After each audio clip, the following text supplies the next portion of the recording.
Webafowethu uphakela umthakathi ufuna ukuqumba phansi ungizwe mchunu ke ngesibhakela umcela udede ke inkundleni zokuxhumana ke emva kokucasulwa ke inkulumo yenziwa ungizwe mchunu ke la khona ke ashiya ngalazi kuyena ke uphakela ke umthakathi ke useziphendulele ke waveza ke okungenami ke ngokusho ungizwe mchunu wathi ke ngale kokukhuluma kakhulu ke ucela ke bahlele ke abangabasiza ke ekutheni ke bahleleleke ke lapha ke akwazi ke ukuthi ke ungizwe ke amqumbe phansi ke ngenduku ke lapha noma ke ngesibhakela ngoba uthi ke ngenduku ke okuyisikhwili ke uthi ke incane kakhulu le ndaba ke isabalele kakhulu ke inkundleni zokuxhumana ke nabantu abaningi ke baphinde ke bashiya ke uvo ke lapha ke siyakhumbula ke bafowethu ke ku live ke owenziwa umacingwane ke izolo ke ukuthi ke naye ke uveza izinto eziningi ke anganeme ngazo ke lapha ke ngophakela umthakathi ke ngendlela ke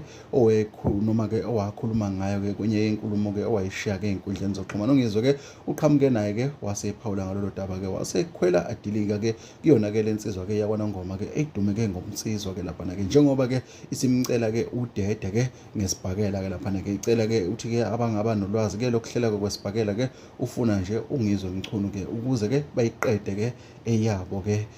bangalokho ke baqwebhana ke einkundleni zokuxhumana ke kodwa ngale kunanaza ke bafowethu ke nakho ke la ngikucaphunele khona ke uyizwele ke uthi uphakela umthakathi ke bethini asingayeluli macengwane sizodida ingane ubunsizwa buchazwa la ku TikTok ubunsizwa buchazwa go live umuntu ekoxutshwana umnsizwa bulapha mhla kuthiwa insizwa iphelele zonke so omcineka abantu abahlela imicimbi lemkhulu oBig Zulu oGay umfoka Ncobo yiba abahlela lemicimbi emkhulu ngicela sizwe sase South Africa ukuze masifundisa izingane into sifundisa izingane into eyiqiniso mina angimenyanya umacingwane angisoze ngamenyanya ngiyohlezi ngiphawula ngayo kodwa mayiphika umsizwa bami ake siyeke ukukhuluma ngicela nisihlelele impi yesibhakela ngoba le enduku ngeke kuze kulunge nisihlelele nje impi yesibhakela nomacingwane uma singeze ukwenza lokho asiyekeni ukukhuluma abafowethu siqhubeke nempilo ngiyohlangana nomacingwane lapha siyikhulumele okunye naye kodwa mangabe uphika nje umsizwa bami ukuthi mina ngiyona insizwa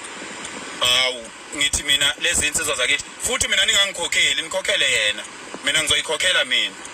ningamkhokheli yena inkinga yenu nifuna ukwazi ukuthi ngenzani anazi ukuthi ngenzani uyabo iniphatha kabi indaba yokungazi ukuthi ngenzani uyabo so ke asiyeke ukukhuluma uma kufanele sikhulume asambe siye eringini uma singeke siye eringini akuyekwe nje ukukhuluma ku social media